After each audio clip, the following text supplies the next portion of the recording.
Allyson Farrar, thank you for joining me today on the Building Bellingham Pivot Series. Thank you for having me. Thank So you. nice to be here. Yeah, thank you so much for your continued support of this show, and then just being an awesome friend. And um, I'm so glad to hear that you all are doing well. Tell me a little bit more about who you are and what you do. I know this is kind of the open-ended question that we're kind of laughing about. What do you do? What do you not do? Um, You start there. Just kidding. yeah, so my name's Allyson Farrar, and I am the business manager, whatever you would like that to mean, for Walker Group Ventures. So we own Scottie Browns, Barkley Village, Scottie Browns, Bellingham Airport. We own Number One Automotive Body Repair, which is a luxury collision center. And then I also do work for Bar 3, which is a fitness studio in Barkley Village as well. And we are in the process of opening another business called Ride Culture, which is going to be an indoor cycling studio, the first of its kind in Bellingham. So yeah, I kind of do HR, marketing, behind the scenes operations, helping out with our new construction project, which is great. Yeah, I do anything and everything that, keeps these businesses sort of chugging along on the back end. So yeah, I mean, it's, and you were just talking about how in pairing with the people like the folks at Number One Auto or Scottie Browns, those may be the artists of the business, but you're more so like the force behind the artists to keep that craft moving forward. Is that and same with Bar 3. Yeah. Yeah, I mean, yeah, like I said, I would never take anything away from the people who are doing the work in the building, because that's why people frequent the businesses, not because of me. But yeah, I mean, working with employees, with any sort of HR capacity, working with vendors, doing marketing, thinking of how we can work with our community to become more involved. Those are all things that are part of my job and things that I'm passionate about. Right. So it's interesting because you have such an array of different worlds. I mean, they're all kind of interconnected in the Bellingham community. They're all very much here. All of the ownership is here, but they're all very much different. So you've got the restaurant industry, you've got fitness, which is the ride and bar sector, and then you've got Number One Auto, which is technically an essential service still, right? Yep. What has that been like for you to kind of keep up, between, let's say, January and now, with what's essential, what's not essential, and how do you keep that straight? Oh man, it's been crazy. Yeah, I mean, closing the restaurant, that just food and restaurants is just like such a huge part of my life, like my personal life. Like I grew up working in restaurants, and food brings me joy. And, having to close the restaurant for the time being, it was really emotional for me. I'm not going to lie. Like there's nothing, I can't even articulate what it feels like to be the one who's having to help the employees through this, which I am so happy that I'm there for a resource for them. But you could never have asked me in January that this is where we were going to be. I could not in my wildest dreams have thought. I mean, everybody was so excited about our new building going up, and it just stopped, and you kind of have to think like, we're going to be opening again in the next couple of weeks for takeout. So surprise. Yeah. But I mean, we've all kind of talked about how restaurants are just not going to look the same. Yeah. Possibly ever again, to be honest with you. It's like forcing you into completely changing the way that not only one of those businesses is being run, but all of them, right? Absolutely. I mean, I mean, even if all restrictions are lifted, I think that the way that people interact with each other is forever changed, or at least changed for a long period of time. Mm-hmm. Are we going to have large parties that want to come in and sit near each other? What is wearing masks going to be the new normal? I mean, I can tell you without a doubt that we are going to be doing whatever we can to make sure that our environment is as safe and sanitary as possible. But I think it's going to take a long time for people to kind of break out of what they've become accustomed to. So yeah, I think that things are going to be changed for a really long time coming. But that's okay. I mean, we're still going to continue to try and offer the same experience that we always have as best as we can, even if it means it looks a little bit different. Yeah, that's awesome. And that's really the purpose of this show, is not necessarily to talk about, we all know what's happening right now. I think everybody is pretty well educated, and, to sit there and talk about COVID-19, what's Yeah. going on. I mean, you can go on Facebook. All of our friends are doctors now, right? Yeah. Right. I mean, no comment. No comment. No comment. No, but there's never going to be a lack of information out there on that. But, more interestingly, like, I want to hear about the process. I know you talked about it being different from January and when you first started hearing about all this, but tell me a little bit more about the specific process. Like, what was that story like for you and for the businesses, working with the owners and the managers and all the people?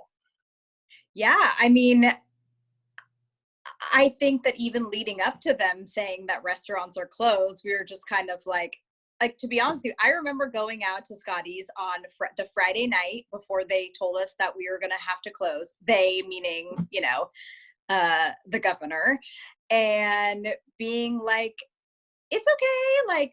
Like people are still here. It's going to be fine. Like, I think people are just a little bit nervous right now. It's going to I'm trying to talk to the staff and kind of put them at ease, because I just sort of thought that I just didn't think it was ever going to come to this, and then fast forward to 2 days later to that Sunday night saying that businesses are going to have to be closed, by midnight the next night. And everything froze. I mean, I think so much goes through your head, like, oh my gosh, do we have 80 people now that are unemployed? That's not who we are. That's certainly not what we could ever possibly think to be. But, you have to act accordingly. And, we closed down the restaurants, donated as much as possible to food banks locally.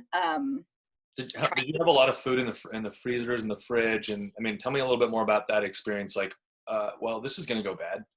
Yeah. So we donated as much fresh produce as possible, anything that we could try and keep frozen, that is frozen, we kept. But again, this has gone on so much longer than we thought, that a lot of that frozen food now is not something that we would be comfortable serving anyway. So the financial losses go much further than simply not being open for business.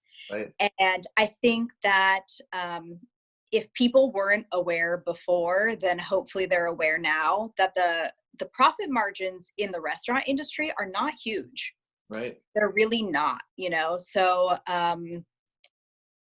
food cost is important, sales are important, but that's why you're hearing about so many small restaurants saying that even being closed for a month is going to cripple them. Yeah.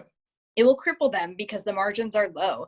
Most restaurant owners are just trying to get by because they love restaurants. They love cooking. They love food. They love all of that. And, the realization that some of our favorite places in Bellingham might not make it after this is sad. And it's very humbling, so I hope that the ones that are able to reopen, our customers come in and they kind of understand a little bit more about, if prices go up 25 cents, it's not because we're trying to, take and take and take from our customers, but that's just what some restaurants have to do to simply stay afloat.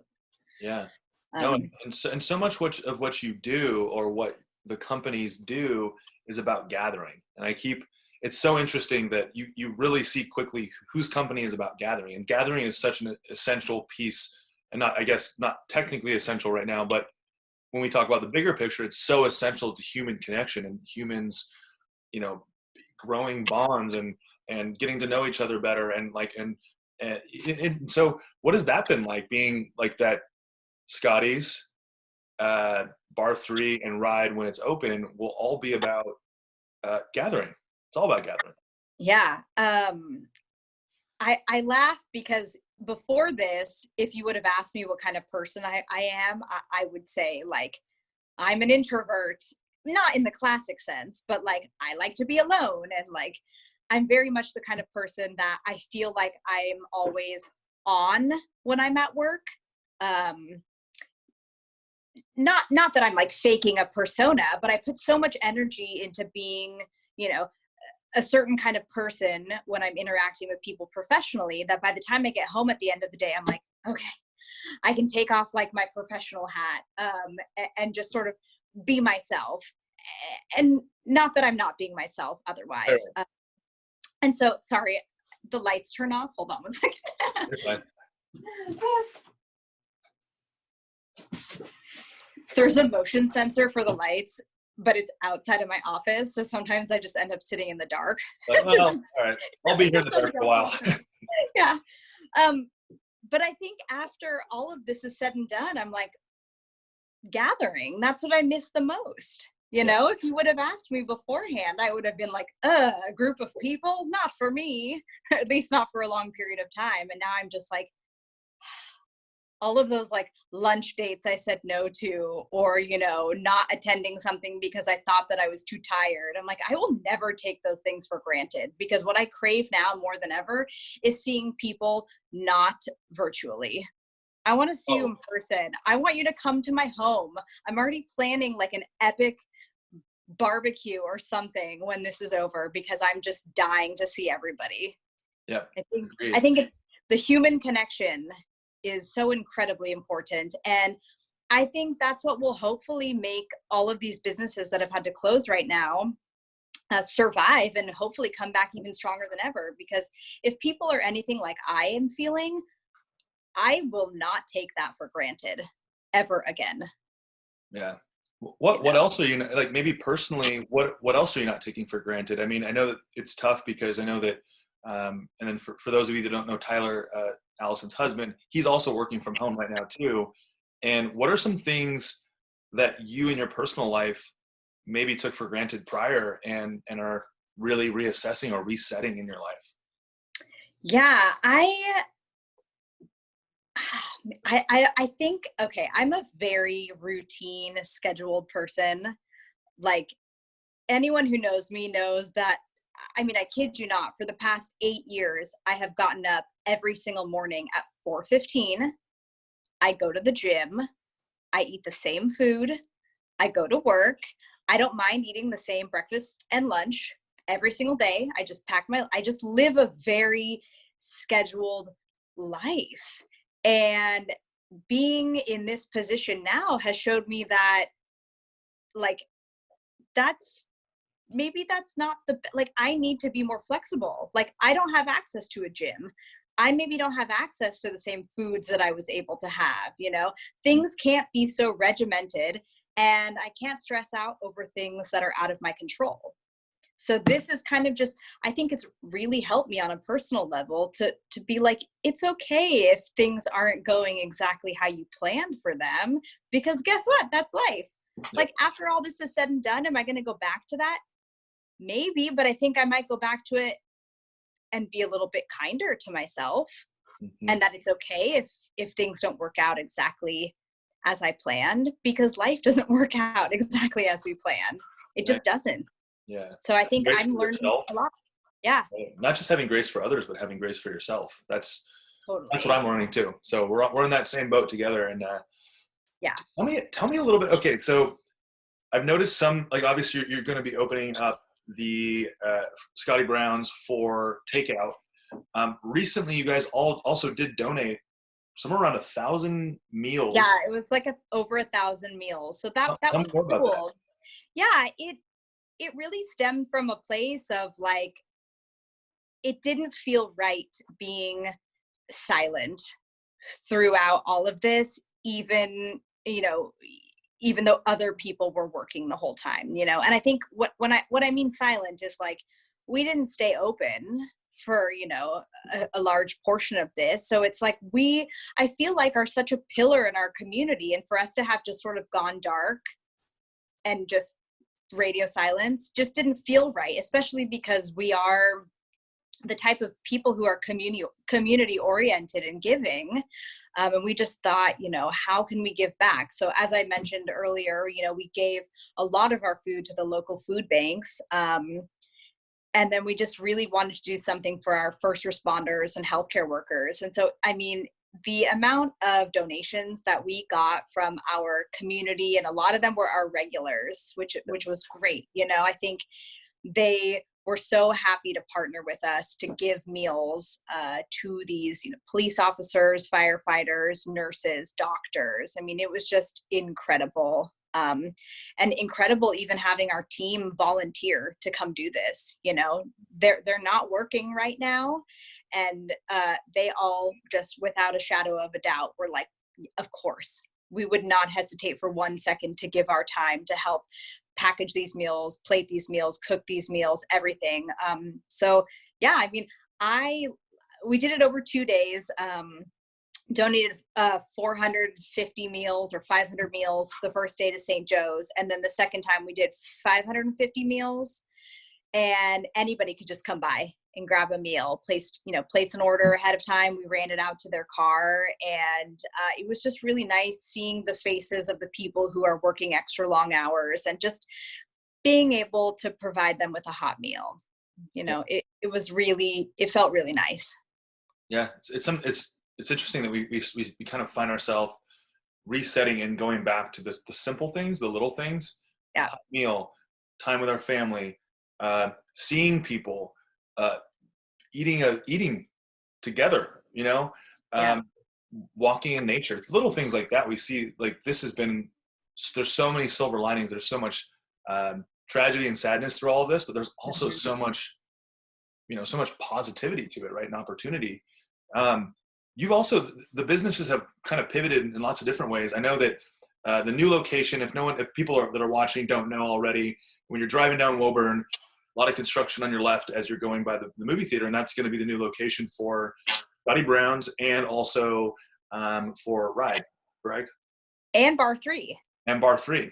Yeah, so Scottie Browns and Bar 3 are moving across the street to this new complex that we are building. And then we're also going to be opening up a new business called Ride Culture, which is an indoor cycling studio. I can't wait. I mean, I think, well, personally, for the cycling studio, I love cycling. I think it's exactly what Bellingham has been missing, kind of like in the fitness scene. I think we're really lucky that we have really great fitness options out here. CrossFit, I think Orange Theory is coming. I think there's room for everybody, though. I think it's funny because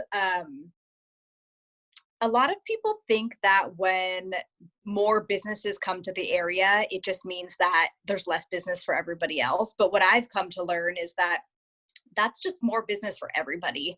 Maybe it's bringing new clientele to the Barkley area who otherwise would not have come to Barkley. And now they're discovering, other businesses in Barkley Village that they never would have visited. So I'm all about it.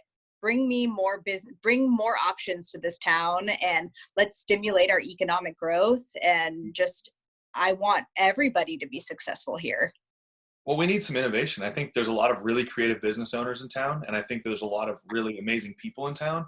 But one thing that I think you and I can definitely agree on is that when there's a little bit of competition, like healthy competition or new ideas, it breeds innovation. And this is a time where, recession or depression, people get a little bit desperate in a positive way. Like, it's not like, it's just a little bit more fire under our asses to become more creative, right? Or add more options, or try a new facet of the business, or make the website, or all of a sudden we have the hustle. Right? Yeah, you just kind of hustle a little bit more. Like, all right, like, what do I got to do to stay competitive and also remain different from people around me? So yeah, it's great. I love it.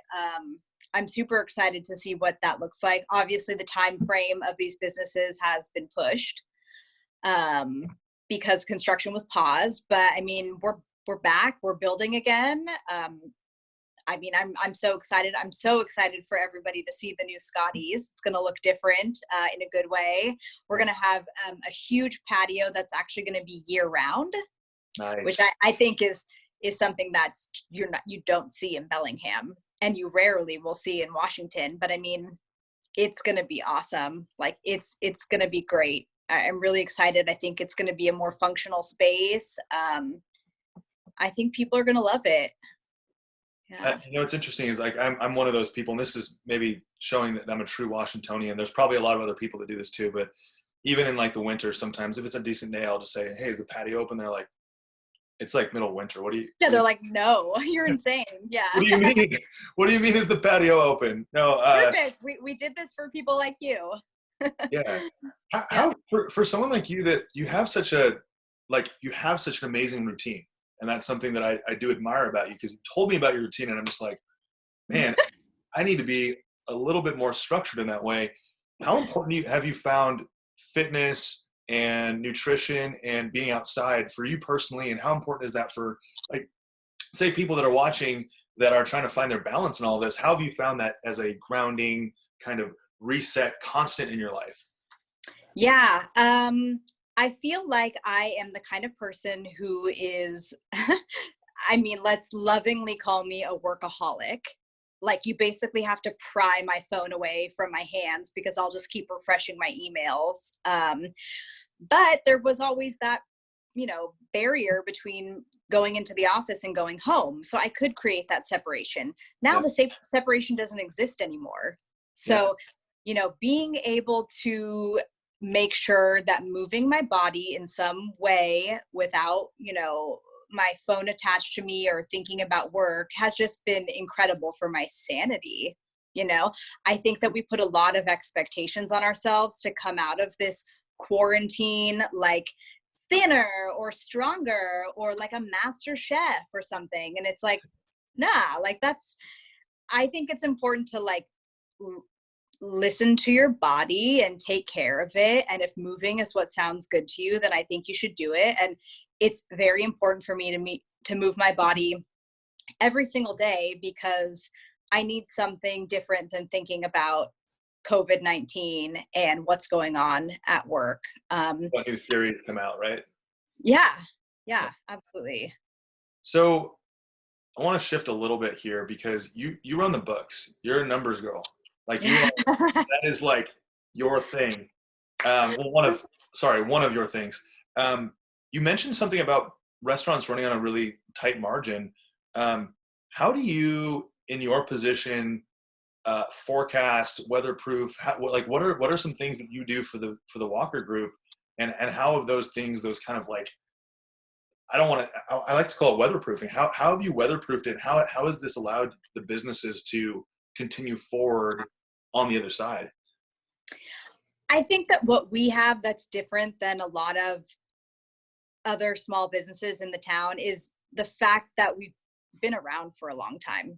Yeah. Like I think that if this would have happened, year one, and I wasn't around year one, but I mean, we have 11, 12 years of running a restaurant where, we will recover, things that we think about, it's hard. I think that the obvious answer is like, well, let's cut, quality and, costs and whatever, but that's just not what we do. That's not who we are. Like when we reopen, you are going to see better to go packaging than you ever have seen. You are going to see the same quality of food. And even if it means that the bottom line is a little bit smaller, we know that that stuff pays off in the end. Yep. People have been impacted financially by this. And when we reopen, they want to spend their hard-earned dollars coming to dine with us, that means something. Especially, it always meant something, but now more than ever, I mean, Scottie's has always been the place where people come to celebrate a birthday or a special occasion or whatever. And that tells me that people, maybe they're saving money to be able to come dine with us. And I don't want to trivialize any of that. And I certainly wouldn't want to trivialize that by providing them, less quality food or products because I'm trying to create a better bottom line. That's just not who we are as people. Right. So I don't have any advice specifically because I can't say that I'm in the same boat for, a small restaurant that's year one. But what I know is that I'm always going to make it a personal point of mine to continue supporting places like that. Those are the people that I personally want to support, because I think that our community is so great because of the eclectic options that we have. Yeah. So for the amount of times that you come dine with Scotties, I implore you to go dine somewhere else too. Yeah, absolutely. Get a variety. There's an amazing variety here in town. And I mean, you're talking a lot about brand and the relationship with the customer. And I've seen a lot of people in town do an amazing job with that. And not just because it's now, but day one, they're like, you know what, we're going to start off on the right foot. It might cost us a lot of time, energy, and money to build this brand and build this relationship with people, but they see the value long term. And that's what I'm hearing. The brand piece is the key. The brand's not just the logo, right? We were talking about this yesterday. The brand's not just the logo, it's the core values. Yeah. Tell me a little bit more about the Walker Group brand. I mean, all of the brands are just have a very, seem to me, and maybe correct me if I'm wrong, a similar like quality relationship with their customer, and that seems to be kind of spread all across the different sub brands, right? Yeah, absolutely. Sorry, hold on. Whoop. Okay. Yeah, I mean, I think that the Walkers have done an exceptional job of creating this brand for themselves, but I also think that it comes from decades of proven ability to provide quality products and services to our customers. You know, we actually, I don't know if you're aware, so I do the stuff for their US businesses, but I mean, we started in Canada. Mm-hmm. We have 3 luxury collision repair shops in Canada that operate as Number One Collision. We are building one in Vancouver right now. Our headquarters in Richmond, BC is actually the largest luxury collision repair shop in North America. Wow. And we also have a Mercedes-Benz collision repair shop in Canada. So that's where it all started. You know, a love of luxury vehicles, I'm sure, has something to do with it, you know, and knowing that you can't take shortcuts with stuff like that. And so that has always transitioned into any of the businesses that they have open. You know, if we're going to do something, we're going to do it right, because our customers and clients deserve that. Yeah, absolutely. And so I love this conversation about brand, because, you know, we talk about it as like, we laugh about just, what logo should I create? When I first created our logo, it was, I just need to get something out there that has my name on it. Yeah. And then all of a sudden it's like a reset of core values. And what you're talking about are these core values, mission, vision, and values. What are those for the Walker Group? What is that for, you know, beyond like the luxury experience, the top relationship with the client? What are those values? I mean, taking care of our team members. I think that we could not do anything without them. And I know that the ownership group is acutely aware of that. You know, I can't come in here and tell somebody how to fix a car. Yeah. I can't. These people are the backbone of everything that we do, these employees. And I think that making sure that we take care of them and let them know how valuable they are to us is something that, you know, that is like invaluable. Mm-hmm. I mean, truly, that is important to us. But I also think with that comes pushing on them too. You know, we want to make sure that our businesses stay around for a long time and are able to provide jobs for people for a long time. So I think it's first and foremost caring for our people, but also making sure that everybody is aware of and buying into the success of the company. Yeah, absolutely. Being a Bellingham resident, you know, you and Tyler live here in Bellingham. The businesses are here in Bellingham. You are all in Bellingham. Yeah. Tell me maybe a little bit more about what you see in your observation from our community. How have you seen people come together, you know, versus, you know, I don't know if anyone's seen Contagion, and I don't necessarily want to dive into it, but it goes completely downhill and people are rioting. But what I've seen here is something completely different. Tell me about what your observations have been like. It's been incredibly civilized. I Yeah. mean, truly, it's been great. And I'm not like I'm trying to be realistic about things and respectful of, you know, how people are responding to this. I'm being cautious. I think most people are being cautious. I think, I mean, Trader Joe's and Whole Foods have really handled it well, you know, just sort of pacing the amount of people that can go in and out of the stores. And I find most people are just respectful, whether or not you think it's a big deal. Yeah. It seems that at the end of the day, people care about the people in their community, even if they don't have the exact same take on what's going on. Absolutely. So yeah, it's been great. I mean, I love Bellingham. Bellingham just, man, they know how to come together. And that's awesome. I agree with that. That's something I love very much about Bellingham. Let's talk a little bit more about how can people find you through this on the other side? So what is the best way for people at this exact moment to prepare for Scottie Browns to be open for takeout? How can people get access to bar 3? When is what? Things like that. Yeah. Yeah, so Scottie Brown's Barkley Village is going to be opening on Wednesday, May 20th for takeout and delivery through Grubhub. So I'm going to start rolling out a bit of a marketing campaign just to kind of get people, you know, acquainted with what that process is going to look like. Fingers crossed, figuring out some sort of Bellini slush situation that people can take, because I think that would be a missed opportunity. So we'll have to play around and see how we can make that happen, at least in the temporary time frame where liquor laws are allowing for some of those differences.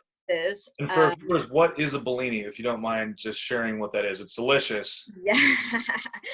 A Bellini is it's kind of like a grown-up slushy, in the sense that it's like a peach flavored slush, and it's made with champagne, and we have vodka in it, and there's like a little red wine float, but the slush itself is made with champagne. So you know, you could put it in a beer like my husband does. He loves it. But it's an iceberg?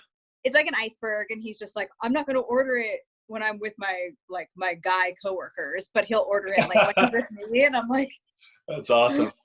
I'm like, I think it'll be okay if you order it in front. Everybody wants one, and they're always scared to order it in front of their guy friends. I don't know why slush is not associated with like manliness or something, but I assure you, it's very manly. I highly recommend getting an iceberg when we do. You like Slurpees and you like alcohol. Yeah. There you go. So good. Yeah. So that'll be great. And then we'll be doing the takeout and delivery until we can fully reopen in-house, which we've already have a plan of action for that. And again, it'll look different than what we think, but we're going to have our full menu, and people can get their, Dragon Bowls and, French dip and all the good stuff that they were missing. And then right now, Bar 3 is doing an excellent job of sort of pivoting to this new normal. And they're doing Instagram live classes, I think at noon on Fridays.